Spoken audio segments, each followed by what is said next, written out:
Hi, this is Matt Kelly from the mirror.co.uk's bike blog, and I want to talk to you today about Honda's Transalp 650cc motorcycle, which I've been riding for a couple of weeks now, and I have to say I've enjoyed every second of it. This is one of the most fun bikes, I think, on the planet. It's a similar sized engine to the previous Honda I rode, the CBF 600. It's a similar price, about £5,500. But to be honest with you, you couldn't get more different machines. This is just all about fun. And this really, when you sit on it, suddenly you are reminded about all those childhood thoughts you had about what a motorcycle was. This is what you would really consider to be a thumping, throbbing V-twin beast of a machine, and it makes you feel great about riding it.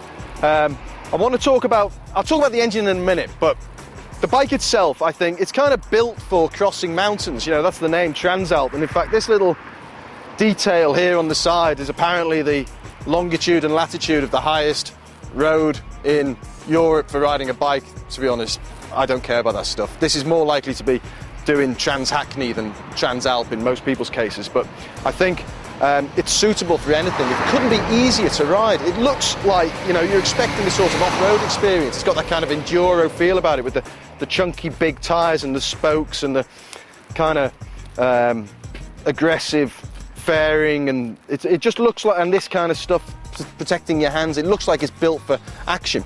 But it's so easy to ride. It's got these wide handlebars, you just flop it about. I don't know what it is, but it handles much more easily than any other motorcycle I've ridden. It's got this lovely engine, which I can't resist talking about now. I just want to fire it up so you can hear it. I mean, this is...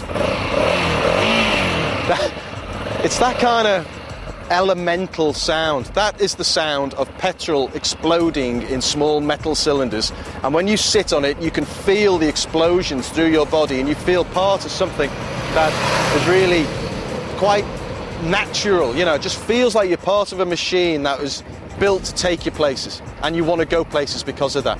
I know I'm in danger of sounding like I'm getting myself into Sood's corner in Private Eye, but the fact is that this is a really enjoyable motorcycle experience. The CBF 600, it might as well be running on fairy dust for all you know. You know, sometimes you find yourself looking at the rev counter just to see if the engine's on. You're never in any doubt that this engine is on. You feel it moving through your body. It does about 110 miles an hour top speed, but to be frank, you can take it anywhere. You take it in urban streets, like I've been commuting most of the time, but I've been out for long runs on it. It's very comfortable, 70, 80 miles an hour. This is very effective at stopping the wind. A small point that I've noticed is how effective the mirrors are on this bike, and that's actually something that I think motorcycle designers should take as much attention as they can to when they're building bikes, because that kind of visibility, especially for bikes that newbies are going to be riding, that visibility is very important to you. And this is incredibly wide panorama behind you. You see everything going on behind you. That doesn't mean that lifesavers are an option, however. It's a real joy to ride, and if someone put a gun to my head and said, choose a motorcycle now that you're going to spend the next year on, I would say this, because it covers all the bases, and it's just every second you're riding it, you're just having fun. It's a really joyous experience.